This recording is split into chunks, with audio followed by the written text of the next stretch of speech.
로마서 6장에서 말씀을 하고 있습니다. 그런데 그 옛사람이 예수와 함께 십자가에 못 박혔다는 것이 어떠한 의미인가 하는 것을 우리는 평생을 살아가면서 배워가는 것입니다. 그리고 또 로마서 7장에서는 또 우리가 율법에 대해 죽었다라고 얘기합니다. 그러니까 6장에서는 죄에 대하여 우리가 죽었는데 그때 언제냐? 예수님께서 죽으실 때 우리의 옛사람이 함께 죽었다는 것은 첫 번째는 죄에 대하여 죽었다는 것이고, 더 정확하게 말해서는 죄의 권세로부터 우리가 이미 죽었다는 것을 말씀합니다. 그런데 이것은 참 중요한데, 이런 부분에 있어서 세밀하게 우리를 이걸 구분하지 못하면은 영적인 혼돈 가운데 삽니다. 죄의 형벌로부터 죽은 것은 이미 5장 11절까지, 로마서 5장 11절까지 말씀했습니다. 그것은 하나님의 공의로우심 앞에서 우리의 죄는 반드시 처벌을 받아야 됩니다. 예수님이 십자가에 죽으셨다는 것은 그렇게 하지 않아도 우리를 구원할 수 있는 것이 아니라, 만약에 예수님께서 십자가에 죽으심으로 하나님의 공의로운 심판을 받지 않았다면 우리는 구원받을 수 없습니다. 그러니까 로마서 5장 11절까지는 그 복수로 죄들이라고 표현을 하면서 그리스도와 함께 죽은 것은 여기서 말씀하지 않습니다. 그 전에 이미 그리스도의 피로 하나님 앞에서 우리의 그 죄들이 용서를 받는 것입니다. 그리고 이것은 율법의 저주로부터 우리가 해방받는 것을 얘기합니다. 그런데 이제 6장과 7장, 로마서 6장과 7장에서는 우리가 죄로에 대해 죽었고 의에 대해 산 자다 이렇게 말씀하고, 그리고 로마서 7장 4절에는 우리가 그리스도의 몸으로 말미암아 율법에 대해 죽임을 당하였으니 이는 우리로 하나님을 위하여 열매를 맺게 하려 합니다. 궁극적으로는 우리로 하여금 그 하나님을 위한 열매를 맺게 하기 위해서 우리를 죄의 권세와 율법의 그 저주로부터 구원받게 하셨다는 것이 하나님의 구원의 그 섭리입니다. 근데 이것을 이제 우리가 그냥 뭐 이성적으로 아는 것에 그치는 것이 아니라 삶 속에서 어떻게 적용하는가가 참 중요한데, 오래전에 제가 예배에 대해서 말씀드리면서 예배를 드리는 데 있어서 그 장애물이 있다. 그래서 9가지를 말씀했거든요. 제가 한번 적어보면서 말씀을 드릴게요.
알프레드 깁스 형제님이 이제 그렇게 예배의 장애물을 이렇게 말씀을 하시는데, 우선은 자아에 대해서 얘기합니다.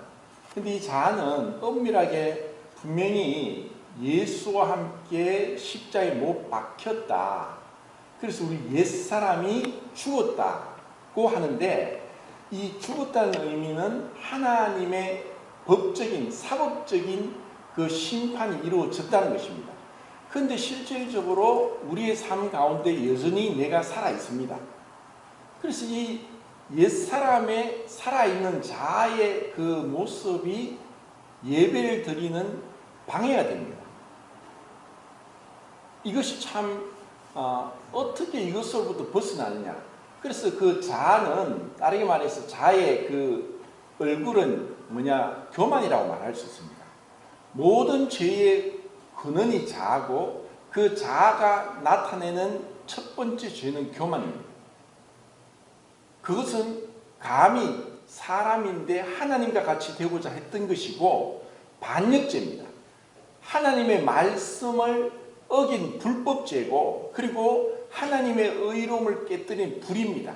이것이 우리에게 깊숙이 내재되어 있습니다. 그런데 이것은 우리의 이 근본적인 죄를 어떻게 하냐? 이것은 뭐 교육해도 안 되고 또 아니면은 뭐 연습하고 또 아니면 노력하고 또 아니면은 막 개가천선하고 개혁을 하고 막 피나는 그런 어떤 훈련을 하고 해서 되는 것이 아니라 하나님께서 보실 때 이것에 대한 처리는 죽음밖에 없습니다. 그래서 우리를 예수와 함께 십자가에 못 박았다고 합니다.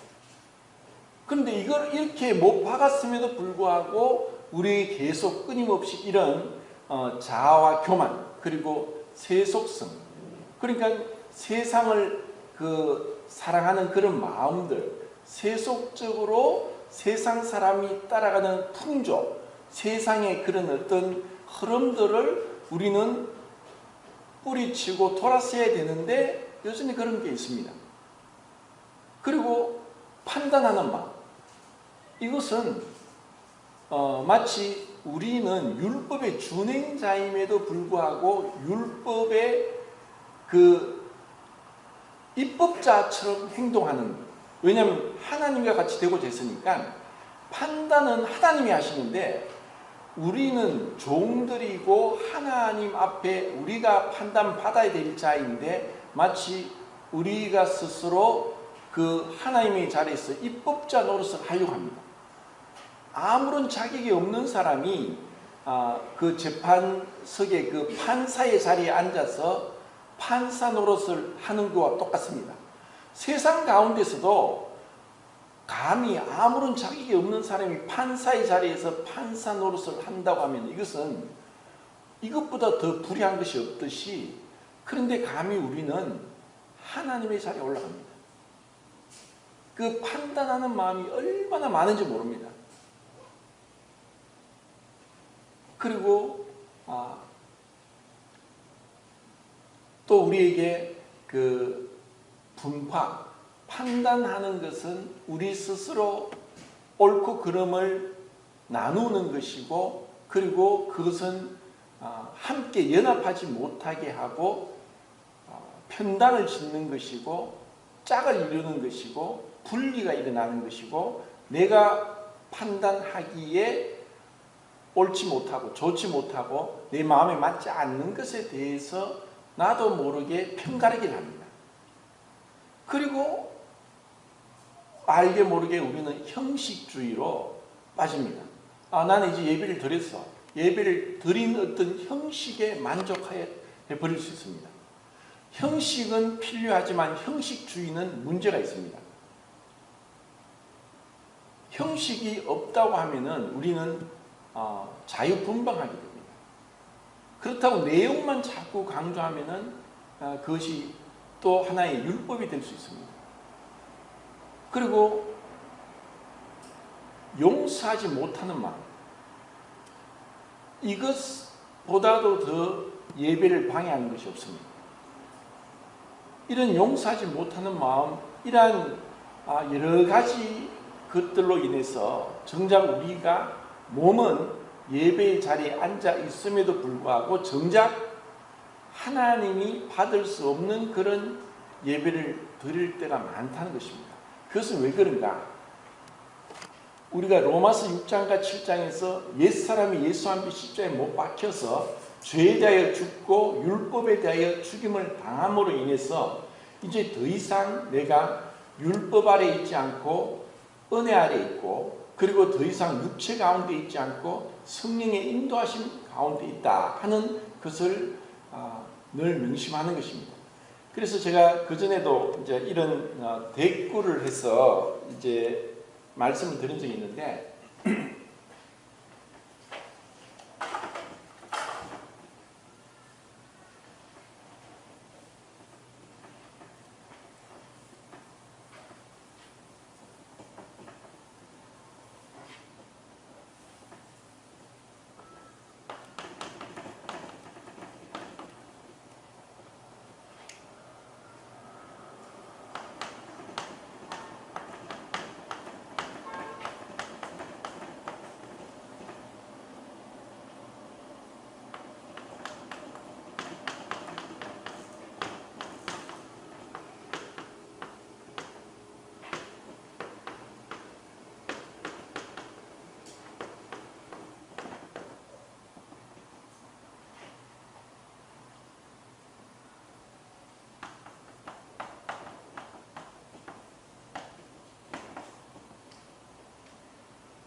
율법 아래 있다는 것은 분명히 로마서 7장에 우리가 그리스도의 몸으로 말미암아 율법에 대해 죽임을 당하였음에도 불구하고 율법 아래 있습니다. 율법 아래 있을 때가 많습니다. 왜 그런가? 갈라디아서 5장 16, 17, 18절에 보면은 성령을 쫓아 행하면 우리가 육체의 욕심을 이루지 아니하리라. 육체의 소욕은 성령을 거스리고 성령의 소욕은 육체를 거스르나니 이 둘이 서로 대적하여 너희 원하는 것을 이루지 못하게 하게 함이라. 성령을 따라 성령의 인도를 받으라. 그렇지 않으면 그러면 우리가 율법 아래 있지 않게 되리라 하면서 자 율법과 대조되는 것은 은혜입니다. 율법이 행위를 나타냅니다. 네가 이것을 행해라. 그러면 살리라. 이 가인, 아담 이후로 모든 사람들이 이런 행위의 법칙 가운데 매여 있습니다. 그런데 이것을 깨뜨린 것은 바로 은혜인데 은혜는 뭐냐? 믿음으로 사는 것이 바로 은혜의 삶입니다. 그러면 행위는 뭐냐 하면은 바로 자기 의를 드러내는 겁니다. 그런데 믿음은 자기 부정입니다. 자기 부인입니다. 이게 명백하게 이것은 마치 흰색과 검은색이 대조되듯이 분명하게 대조됩니다.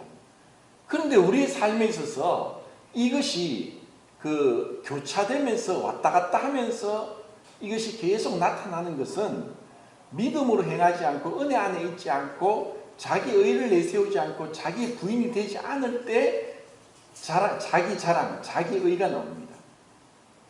그리고 그 중심이 자아 중심이 될 때 이미 옛사람이 예수와 함께 십자가에 못 박혔는데 여전히 내 중심이 될 때 이런 율법 아래 우리는 또 스스로 가둬지게 됩니다. 그래서 자기 의가 나오고 또 그 자아 중심적인 가운데 교만한 마음이 일어나고 그것으로 인해서 겸손하지 못한 마음이 나옵니다. 그러면서 또 불평이 일어나는 거죠. 왜 우리가 불평하느냐? 감사해야 되는데 불평하는 것은 자아 중심적으로 주님이 중심이 되지 않기 때문입니다. 그래서 여기 적은 거에 율법과 반대되는 것은 은혜고 행위와 반대되는 것은 믿음입니다. 그리고 자기 의와 반대되는 것은 자기 부인입니다. 그리고 자아 중심과 반대되는 것은 주님 중심입니다. 자아 중심이 될 때 교만한 마음이 일어나지만 주님이 중심이 되면은 그때 우리가 겸손해집니다. 그러니까 이 겸손은 내가 겸손해야지 한다고 겸손하는 게 아닙니다. 주님이 나를 통해 나타나실 때야 비로소 우리가 주님의 겸손이 나타나는 것이지 인간적인 그 겸손을 꾸미는 것은 언젠가 들통이 납니다. 그리고 그것에는 정말 주님이 기뻐하지 않고 사람들도 나중에 알게 됩니다. 거짓 겸손, 꾸민 겸손. 그리고 그것은 언제가 들통이 납니다. 그리고 그것은 율법 아래서 결국 불평이 일어납니다. 주님이 중심이 되면 감사가 일어나야 되는데 우리가 범사에 감사할 수 있는 것은 왜 범사에 감사할 수 있느냐? 주님이 중심이 되기 때문에 그렇습니다. 그리고 이 율법 아래 있을 때는 판단하는 마음이 일어납니다. 그런데 주님이 우리를 주장하시고 그 성령의 주권 가운데 있을 때 우리는 용납하는 마음이 듭니다. 판단하기 전에 용납하는 마음이 듭니다. 그리고 이 율법 아래 있을 때는 반드시 세상을 쫓습니다. 예배의 장애물이 세속성이라고 했듯이 그 세상을 쫓는 마음이 세상의 것이 가득합니다. 세상의 쾌락을 쫓아가고 세상의 풍조를 따라가고 세상 사람들의 그 유행을 따라가고 세상이 그에서 즐길 수 있는 이 땅의 것을 쫓아갑니다. 그런데 우리가 주님이 우리를 주장하고 그 주님의 그 은혜 가운데 거할 때는 천국을 바라보게 됩니다. 세상과 상관이 없습니다. 세상에 아무리 좋은 것이 있더라도 세상이 아무리 힘들지라도 그 소망이 천국에 있기 때문에 세상에 있는 것으로 우리가 좌지우지되고 우리가 그것으로 인해서 영향을 받지 않습니다. 그리고 그 근본은 율법의 근본은 바로 육체입니다. 그래서 갈라디아 5장 16절과 18절에 율법과 그 육체 그리고 그 성령과 그 육체가 대조되어 나오는 것입니다. 주님이 중심이 되고 우리가 은혜 가운데 거할 때는 바로 성령의 충만한 가운데 성령의 인도를 받을 때입니다. 그럼 우리가 정말 이런 그 시소 타기 하듯이 때로는 우리에게 모든 게 뭐 만사가 귀찮고 불평이 나고 판단하는 마음이 일어나고 또 아니면 세속적인 어떤 세상과 다를 바 없는 그런 마음이 일어나고 용서하지 못하는 마음이 일어나고 그리고 자기 중심적으로 자기 의와 자기 자랑을 하는 그런 가운데 들어갈 때가 있을 때 나는 이미 그리스도와 함께 십자가에 못 박힌 자고 갈라디아서 6장 14절에 세상이 나를 대해 십자가에 못 박히고 내가 세상을 대해 십자가에 못 박혔다. 이미 하나님이 이루어놓은 사실을 믿음으로 나갈 때 우리는 그와 같은 율법 아래서 육체 가운데 있는 이 많은 자아 중심에서 일어나는 죄들을 이길 수 있는 것입니다. 그래서 우리가 구원받을 때도 믿음으로 구원받는다면 우리가 구원받고 나서 거룩한 삶을 사는 것도 엄밀하게 말해서 믿음입니다. 그리고 그 믿음은 우리 마음에 숨겨진 우리 마음에 하나님 앞에 우리의 자세를 얘기하는데 그 믿음의 결과가 뭐냐? 순종입니다. 그리고 믿음의 본질은 자기 부인입니다. 그리고 믿음이 일어나도록 하는 그 원동력은 회개입니다. 자, 이런 것이 제가 이렇게 말씀드린 게 굉장히 이렇게 긴밀하게 연관이 되면서 나타나는데 우리가 정말 우리의 모습을 보게 되는 것은 빛 가운데서 주님이 나의 그 상태를 보여주면서 이 신분과 상태의 그 불합리한 그 부조화 가운데서 정말 이 신분에 걸맞는 삶을 살기 위한 그 믿음 가운데 행하느냐, 은혜 가운데 있는가, 성령을 따라 행하는가, 정말 주님이 나의 주인이 되어서 나의 모든 삶을 이끌어 가는가, 아니면 정말 내가 감사하는 마음과 그리고 용납하는 마음과 그리고 이 하늘에 소망을 두고 살아가느냐. 자, 이와 같은 것들을 우리는 어떻게 우리 삶에서 이루어가는가 하는 것을 배워나가는 것이 신앙생활입니다. 이것을 못 배우고 이것에 대해서 내가 경험하고 믿는 것과 아는 것에 하나가 되어 온전한 사람이 이루어가는 그러한 삶이 되지 못하면은 우리는 마치 구원을 받았지만 성경에 육으로 난 자가 있고 성령으로 난 자가 있는데 성령으로 난 자도 고린도전서 3장이나 히브리서 5장에 6장에 있는 것처럼 어린아이, 갓난아이처럼 아니 미숙하고 그리고 육신에 속한 그리스도인으로서도 살아갈 수 있다는 것입니다. 그러니까 정말 내가 그리스도 안에서 열매를 맺고 성숙해가고 그리스도를 닮아가고 내가 아니라 내 안에 계신 그리스도다. 갈라디아서 1장 16절에 바울이 고백하기를 그 신앙을 한마디로 하나님이 내 속에 그리스도를 나타내기를 기뻐하시는 것이라고 했습니다. 결국 나를 통해서 내가 나타나는 것이 아니라 그리스도가 얼마나 나타나는가. 그럼 그리스도가 나타나기 위해서는 세례 요한이 얘기한 것처럼 나는 죽고 그리스도가 나타납니다. 나는 쇠하여야 되겠고 그분은 흥하여야 되겠다. 결국 우리가 신앙생활하면서 이와 같은 정말 어떤 그리스도와의 연합 가운데 죽음과 부활을 삶 가운데 적용하지 못하면은 머리만 커지고 입만 살아가지고 전혀 그리스도의 빛과 향기가 없는 너무나 이 부끄러울 뿐 아니라 냄새나는 인간적인 냄새와 자아로 충만한 그러한 그리스도인이 될 수도 있다는 것입니다. 좀 이제 어렵게 말씀드렸는데 이제 지난 시간에도 이제 사울에 대해서 본 것처럼 이제 사울과 다윗의 그 삶을 이제 비교하면서 제가 지금 드리는 이 신앙생활의 원리에 대해서 한번 이제 살펴보겠습니다. 자, 우선 사무엘상 13장입니다. 읽겠습니다. 시작. 사울은 사무엘이 정한 기한대로 1일 동안을 기다렸으나 사무엘이 길갈로 오지 아니하매 백성이 사울에게서 흩어지는지라. 사울이 이르되 번제와 화목제물을 이리로 가져오라 하여 번제를 드렸더니 번제 드리기를 마치자 사무엘이 온지라.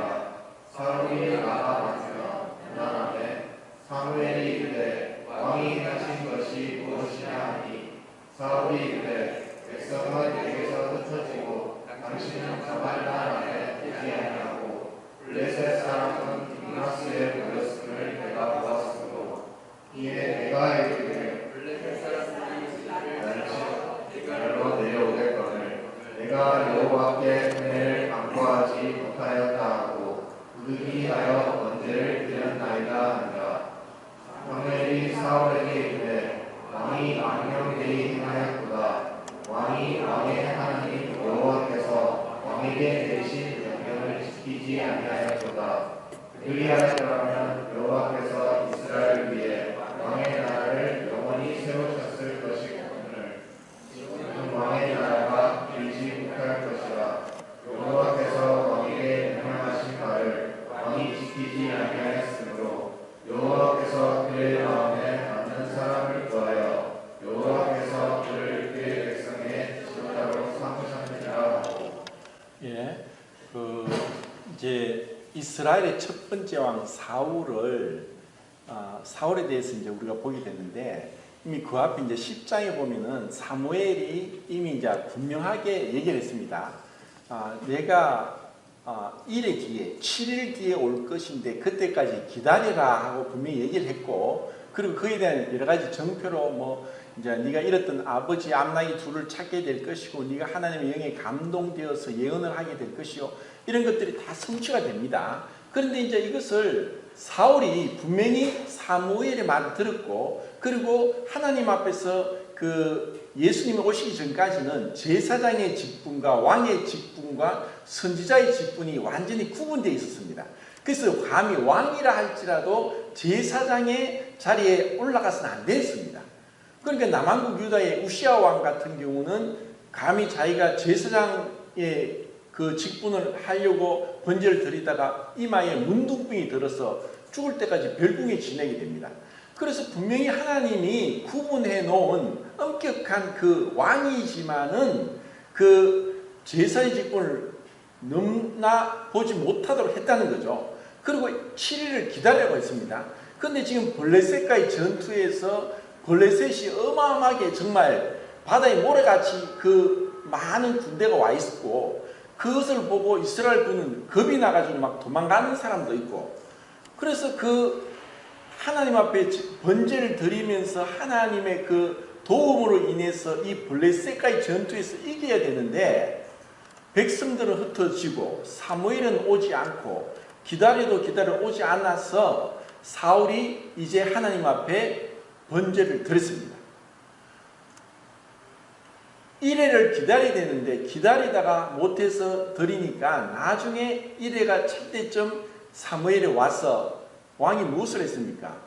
내가 허다한 이 블레셋 군대를 인해서 우리 백성들이 두려워하고 도망을 가고 흩어지고 있고 또 당신은 오지 않고 해서 내가 번제를 드렸습니다. 이것으로 인해서 사무엘은 왜 왕은 하나님의 말씀을 거역했습니까? 당신이 하나님의 말씀을 거역함으로 하나님 당신을 버려서 당신의 나라가 길지 못하게 할 것입니다 하고 얘기를 합니다. 그러니까 이것이 우리가 지난번에는 아말렉과의 전투에서 하나님께서 모든 것을 다 죽여라. 그 우리 인간의 생각으로는 이것은 좋은 것이고 이것은 나쁜 것이고 늘 우리는 하나님의 말씀보다는 우리의 생각, 우리의 판단, 우리의 기준, 우리의 옳고 그르고 좋고 나쁜 것에 대해서 우리는 우리 스스로 그를 결정하려고 합니다. 그런데 분명하게 명백하게 거절될 수 없는 하나님의 그 확고부동한 뜻에 대해서 만약에 우리가 그것을 거역했다는 것은 이것은 하나님에 대한 불순종이고 반역입니다. 그것은 죄입니다. 그리고 이 사울은 마치 율법 아래 있는 우리의 모습, 제가 고전에 율법과 은혜를 계속 비교하면서 말씀한 것처럼 그런 모습을 보여줍니다. 그런 이 사울의 그 모습은 분명히 외형적으로는 번제를 드렸습니다. 예배를 드렸습니다. 아니 무엇이 잘못입니까?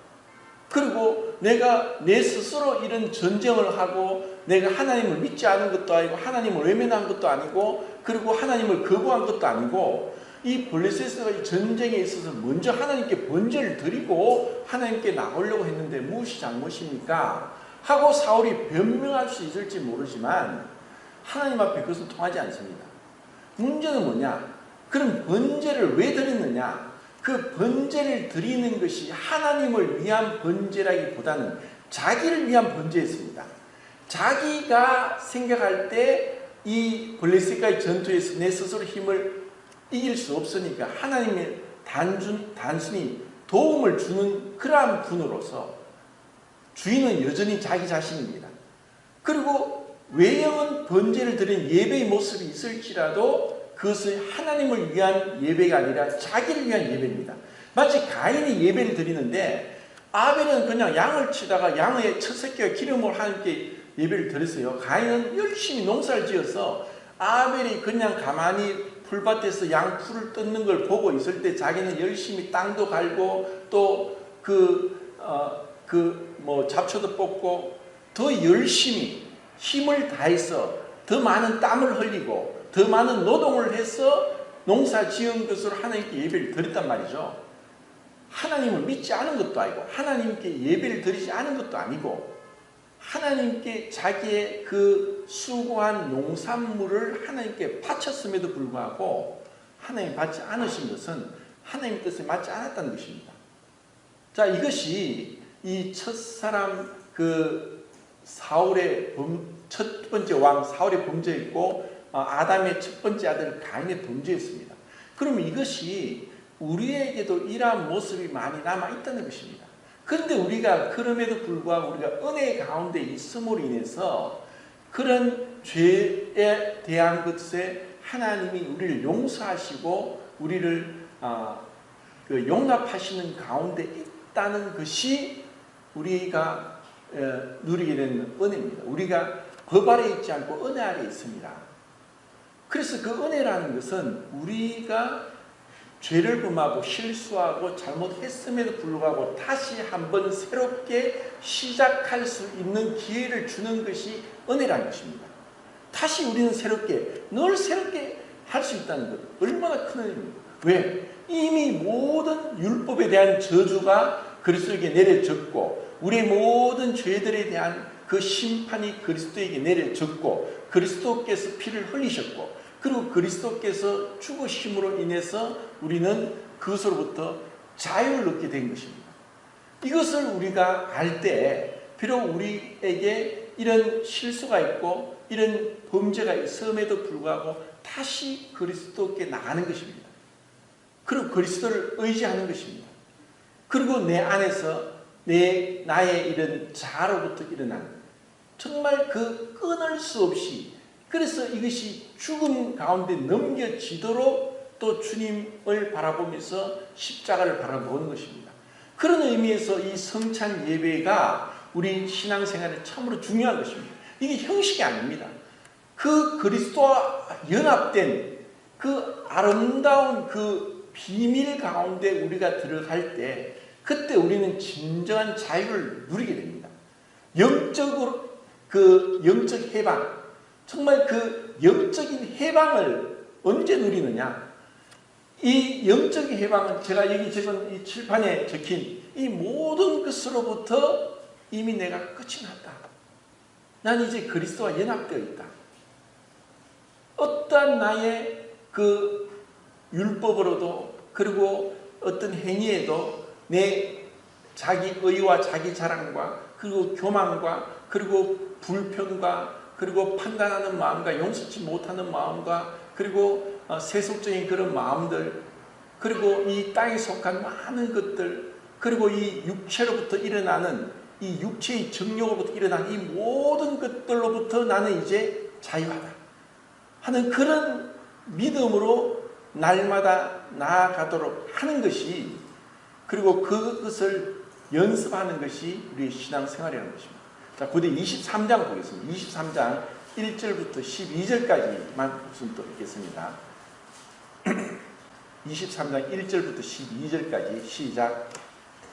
사람들이 다윗에게 전하여 이르되 오소서 블레셋 사람이 그일란을 쳐서 파단 마당을 탈취하더이다 하니, 이에 다윗이 여호와께 묻다가 이르되 내가 가서 이 블레셋 사람들을 치리이까? 여호와께서 다윗에게 이르시되 가서 블레셋 사람들을 치고 그일란을 구원하라 하시니, 다윗의 사람들이 그에게 이르되 오소서 우리가 유다에 있기도 두렵거든 하물며 그일라에 가서 블레셋 사람들의 군대를 치는 일이니까 한지라.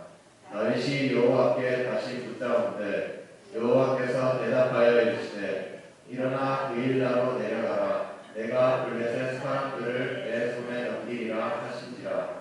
다윗과 그의 사람들이 그일라로 가서 블레셋 사람들과 싸워 그들을 크게 쳐서 죽이고 그들의 가축을 끌어오니라. 다윗이 이와 같이 그일라 주민을 구원하니라. 아히멜렉의 아들 아비아달이 그일라 다윗에게로 도망할 때 손에 옷을 가지고 내려왔더라. 다윗이 그일라에 온 것을 어떤 사람이 사울에게 알리매 사울이 이르되 하나님이 그를 내 손에 넘기셨도다. 그가 문과 문 뒷장이 있는 성읍에 들어갔으니 다쳤도다.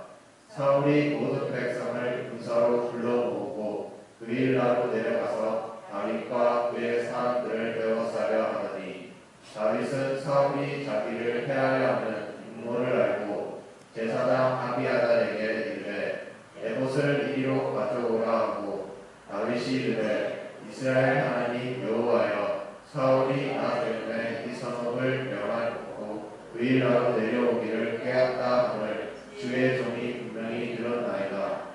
그일라 사람들이 나를 그의 손에 넘기겠나이까? 주의 종이 들은 대로 사울이 내려오겠나이까? 이스라엘의 하나님 여호와여, 원하건대 주의 종에게 일러 주옵소서 하니, 여호와께서 이르시되 그가 내려오리라 하시니라. 다윗이 이르되 그일라 사람들이 나와 내 사람들을 사울의 손에 넘기겠나이까 하니, 여호와께서 이르시되 그들이 너를 넘기리라 하신지라. 예, 그까지만 읽겠습니다. 여기서 이제 사울과 다윗을 명백하게 이제 비교가 되는 것을 이제 보게 되는데, 지금 상황이 어떠냐면 그일라라고 하는 그 유다 지방에 블레셋 사람들이 들어와서 그 농사짓고 한 것이 모든 거 다 빼앗아가고 가축들이 다 빼앗아갔습니다. 그래서 그런 가운데 지금 다윗은 그 분명히 그 골리앗을 죽이고 또 그 미갈과 결혼하고 그리고 뭐 왕의 사이로서 군대 장관으로 있음에도 불구하고 이스라엘 여자들이 다윗의 사울의 죽인 자는 천천히요 다윗의 죽인 자는 만만히요 하는 그 말에 그 열등감으로 인한 그 교만한 마음이 일어나서 다윗을 죽이려고 합니다. 그러니까 다윗이 도망을 가는 가운데 있을 때에 함께한 사람들과 함께 지금 이 글라 사람들이 블레셋 사람이 공격을 당했는데 우리가 가서 글라 사람을 도와주자, 블레셋 사람들을 치자 했을 때 함께한 사람들이 아니 지금 우리도 사울에게 쫓겨다니고 언제 사울이 와서 우리 공격할지 모르는데 우리가 블레셋 사람을 치겠습니까? 할 때 다윗이 기도를 2번이나 합니다. 먼저는 하나님께 기도를 했습니다. 근데 함께한 사람들이 지금 우리가 칠 때 아닙니다. 다시 또 하나님께 기도합니다. 자, 그 은혜 가운데 그리고 성령의 그 충만한 가운데 있는 삶과 비록 구원받았음에도 불구하고 내가 성령의 인도를 받지 못하면 율법 아래 있게 됩니다. 그리고 성령을 쫓아 행하지 않으면 육체의 욕심을 대로 행하게 됩니다. 그 명백한 차이는 어디 있느냐? 기도하느냐 기도하지 않느냐. 기도라는 것은 뭐냐? 내 뜻대로 하지 않고 아버지 뜻대로 되기를 원하고 아버지 뜻을 구하는 것입니다. 사울은 여전히 자기 욕심대로 합니다. 자, 다윗은 자기가 분명히 판단할 수 있는 그런 가운데 있음에도 불구하고 하나님께 기도합니다. 하나님께 물어봅니다. 하나님 어떻게 할까요? 제가 이 블레셋을 칠까요? 그러자 같이 있는 사람이 아니 우리가 지금 칠 때 아닙니다. 그럼 또 다시 물어봅니다. 하나님 어떻게 할까요? 치라. 그래서 그일라 사람을 구해줬습니다. 자, 그런데 이 그일라 사람을 구해줬는데 그일라 사람들은 다윗이 생명의 은인입니다. 다윗이 그들을 구원해 주었으니까 얼마나 감사할 일입니까? 그런데 누군가가 고자질했습니다. 그 다윗이 지금 그일라에 있습니다. 그 얘기를 듣자마자 사울은 잘됐다. 이제 그일라로 가서 다윗을 잡아 죽여야 되겠다. 사울은 기도하는 게 없습니다. 기도를 하지 않아요. 그냥 보이는 대로 판단하고 보이는 대로 결정하고 자기가 주인입니다. 자, 이런 가운데 다윗이 뭘 했습니까? 아비아달 제사장 아히멜렉의 아들 아비아달이 에봇을 가지고 있어요. 에봇은 대제사장만 입을 수 있었습니다. 자, 여기서 우리가 좀 굉장히 이제 놀라운 것을 보게 되는데 사울은 번제를 드리는 그 제사장의 그 자리를 침범하고 권력을 자기의 왕의 권력을 남용하면서 하지 말아야 될 것을 함으로 인해서 하나님께 버림을 받습니다. 그런데 다윗은 왕입니다. 이 에봇은 대제사장만 입을 수 있습니다. 그런데 그 다윗에게 있어서 에봇을 입었음에도 불구하고 하나님께서 그것을 죄라고 하지 않은 것은 그 중심을 받기 때문입니다. 다윗이 그냥 사울처럼 백성들을 두려워해서 아니면 백성들 앞에 나를 높이기 위해서 여전히 내 체면을 유지하기 위해서가 아니라 오로지 전심으로 하나님께 기도해서 하나님의 응답을 받기 위해서입니다. 그리고 자기가 거기서 판단하지 않죠. 내가 그일라 사람을 구해주었는데 그일라 사람들이 나를 배반하겠느냐? 그건 인간적인 생각입니다. 지극히 인간적인 생각입니다. 그런데 다윗은 그런 인간적인 생각을 하지 않았습니다. 에봇을 입고 하나님께 물어봤습니다. 사울이 그일라로 내려오겠습니까? 내려온다. 그러면 그일라 사람들이 나를 배반하겠습니까? 너를 배반한다. 이것을 기도로 다윗을 물어보고 응답을 받은 것입니다. 자, 우리가 침례받고 나서 그리스도인으로서 살아간다는 것은 매사에 자 항상 기뻐하라, 범사에 감사하라, 쉬지 말고 기도하라. 기도는 우리가 정해놓고 하는 기도도 필요하고 쉬지 말고 수시로 기도하는 것도 필요합니다. 자, 이런 상황 가운데 자기가 생각할 때 분명히 내 뜻대로 내가 판단하고 치기가 급합니다. 이것은 그냥 가만히 유유자적하고 그냥 상황을 갖다가 즐기면서 할 때가 아니라 목숨이 왔다 갔다 하는 때입니다. 그런 목숨이 왔다 갔다 하는 위급한 때에 내 뜻대로, 내 판단대로, 내 보이는 대로 하지 않고 철저하게 하나님 앞에 굴복되어서 그분의 주권 가운데서 순종하는 자세의 모습이 다윗이었습니다. 그에 비해서 사울은 완전히 반대입니다. 전혀 그렇지 않습니다. 자, 한번 제가 질문을 드리겠습니다. 성도님들은 정말 기도를 하십니까? 기도한다고 하면서 내 뜻대로 내 뜻을 가지고 있고 내 뜻대로 행하려고 합니다. 정말 하나님의 그 뜻을 묻고자 하는 순종적인 자세, 어린아이 같은 마음, 그리고 배우고자 하는 학생의 마음이 아니라 내 뜻을 가지고 있고 하나님 이것을 해주세요. 저것도 해주세요. 하나님을 종 부르듯이 부리려고 하는 그런 기도는 마치 사울이 하는 것 같습니다. 우리가 얼마나 하나님 앞에 기다리면서, 잠잠히 기다리면서 내 판단을 내려놓고 내 생각을 내려놓고 아무리 급할지라도, 그러니까 우리가 정말 중요한 문제에 있어요. 지난 시간에 제가 어떤 우리 그리스도인들이 결혼을 앞두고 취직을 앞두고 어떤 중대한 어떤 문제에 대한 결정을 앞두고 기도를 한다고 했고 주님의 뜻을 구한다고 했습니다. 정말 내가 내 뜻을 내려놓았는가? 내가 사는 것이 나의 삶의 목적과 행복과 기쁨을 위한 것이냐? 아니면은 주님의 뜻을 이루기 위한 것인가? 하늘에 계신 우리 아버지 하나님의 뜻이 이 땅에서 그 이름이 그렇게 여김을 받게 하시며 하나님의 뜻이 이 땅에 이루어지길 원합니다. 하나님의 뜻이 이루어지기 위해서 내가 그 도구로서 사용되길 원하는가? 이것을 우리는 배워야 됩니다. 우리는 평생을 배워야 됩니다.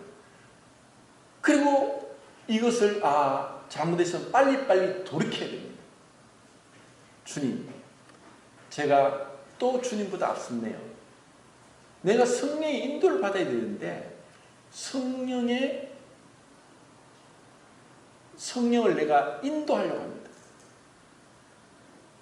주권자가 내가 자꾸 되려고 하는 거예요. 30장 1절부터 8절까지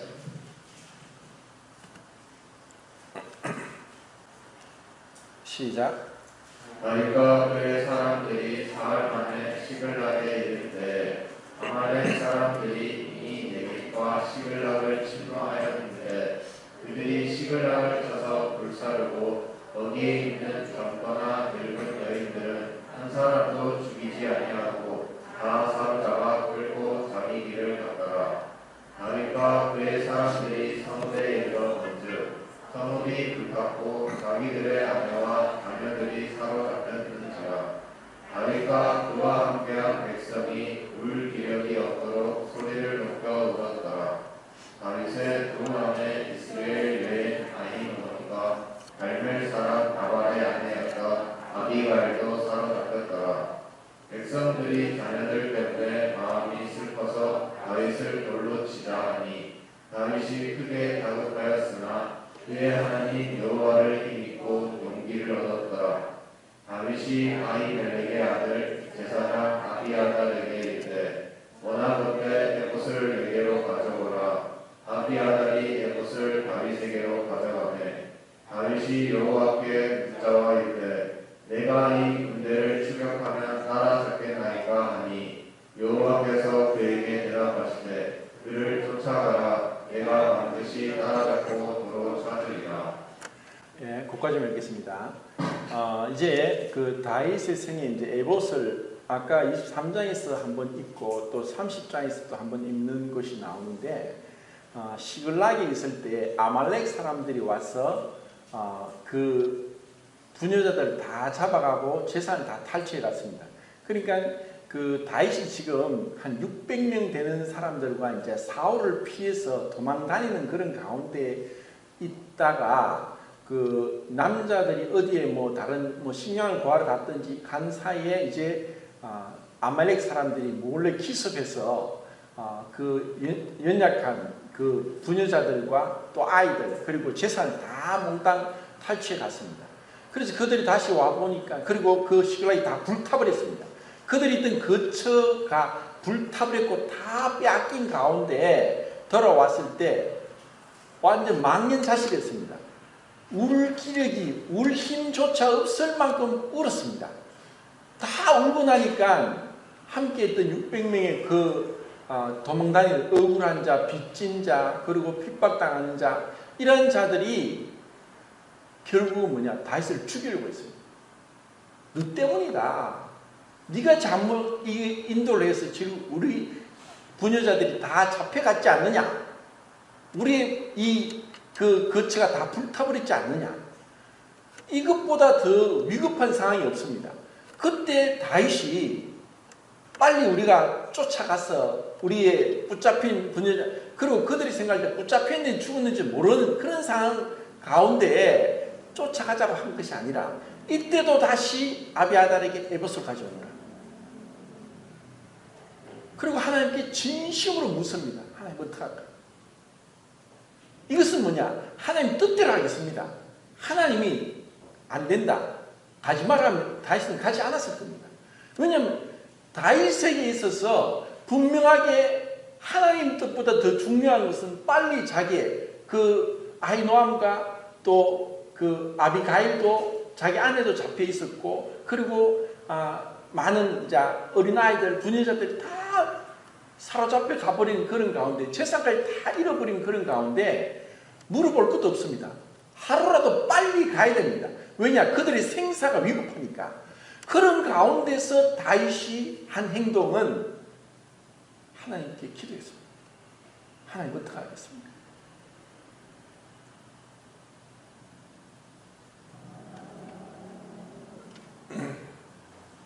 우리 신앙은 평상시에 잘 모릅니다. 정말 어려움이 올 때 내가 하나님 앞에 얼마나 엎드리는가. 정말 하나님의 뜻을 구하고 있는가. 하나님의 뜻대로 하기를 원하는가.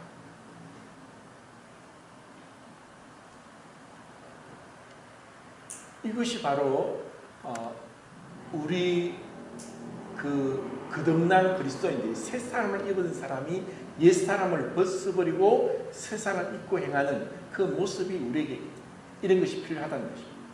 자, 그런데 이것이 실제로 우리가 이렇게 말은 하지만 이보다 더 비교도 안 되는 더 좋고 덜 다급하고 그런 상황 가운데서도 우리가 주님께 기도하고 주님께 뜻을 묻고 기다리고 하기보다는 우리의 성질대로 성격대로 우리의 판단대로 빨리빨리 우리 빨리빨리 너무 좋아하니까 빨리빨리 그냥 처리할 때가 많습니다. 자, 그러니까 하나님이 정말 원하시는 것은 왜 우리를 구원받게 하시고 아직까지 천국에 안 들어가고 있느냐? 지금 우리의 뭘 하길 원하느냐? 하나님과 동행하는 삶의 비결을 우리가 배우도록 이 땅에 두신 겁니다. 하나님과 동행하는 것. 아모스에 나오지 않습니까? 두 사람이 의약지 않고서 어떻게 동행할 수 있겠느냐? 두 사람이 가려면은 반드시 그것은 서로 소통이 이루어져야 됩니다. 그런데 우리는 정말 내 중심적이기 때문에 소통이 안 돼요. 내가 판단, 내가 결정해버립니다. 정말 존중해서 함께 있는 사람에 대해서 뜻을 묻고 기다려주고 그 사람의 감정을 배려하고 그 사람의 감정을 상하지 않게 하고 이런 어떤 그 온유와 겸손이 너무나 부족한 거예요.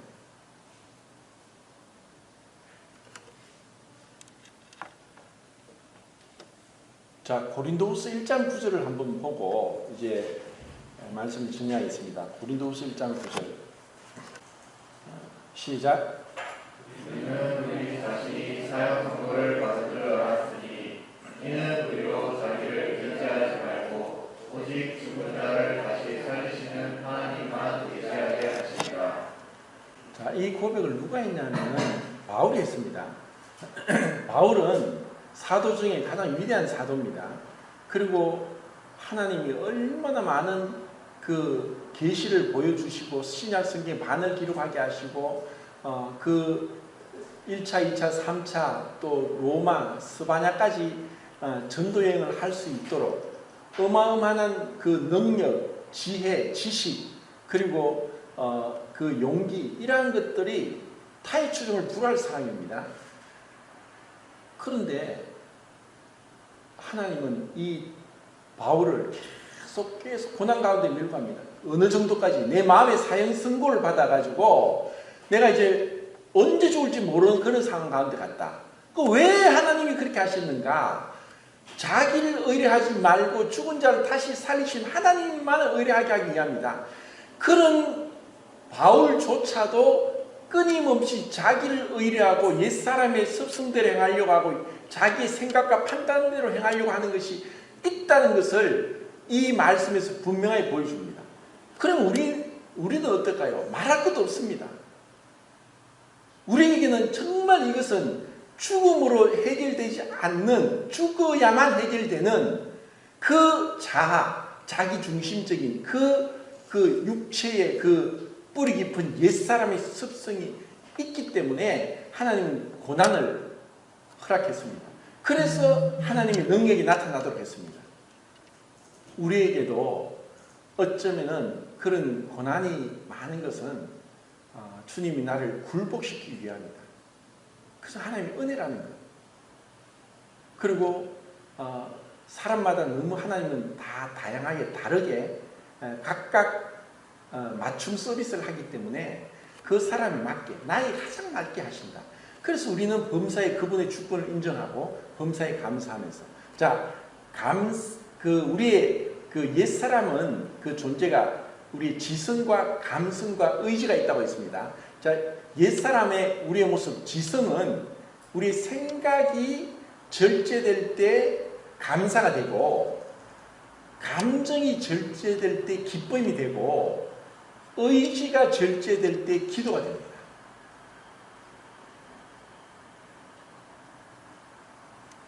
그런데 이 지성과 감성과 의지는 그렇게 성령의 주권 가운데 감사와 기쁨과 기도가 되게 하는데 이 동일한 이 지성과 감성과 의지를 마귀도 이것을 이용합니다. 그래서 그 마귀가 우리의 생각을 주장하면 뭐가 됩니까? 불평불만이 나옵니다. 마귀가 우리 감정을 주장하면 뭐가 나옵니까? 이 기쁨이 사라지고 낙담이 되고 좌절이 되고 우울해지고 왜 그게 나냐? 마귀가 이 우리의 감정을 자꾸 주장을 하니까 이 기쁨은 사라지고 불평, 원망 그리고 좌절, 낙담, 우울 이 그런 모드로 빠지게 하는 겁니다. 그리고 이 마귀가 우리의 의지를 주장하면 절대로 기도하지 않습니다. 내 뜻대로 합니다.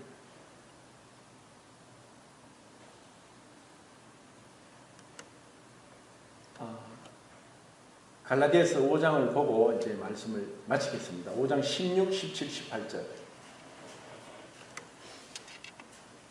시작.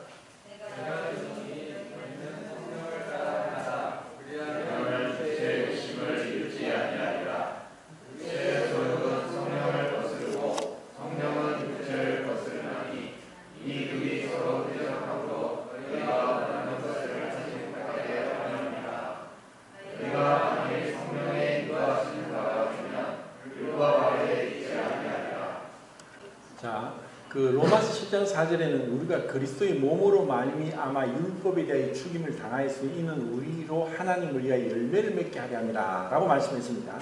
분명히 하나님 보실 때 우리는 그리스도의 몸으로 말미암아 율법에 대하여 죽임을 당했습니다.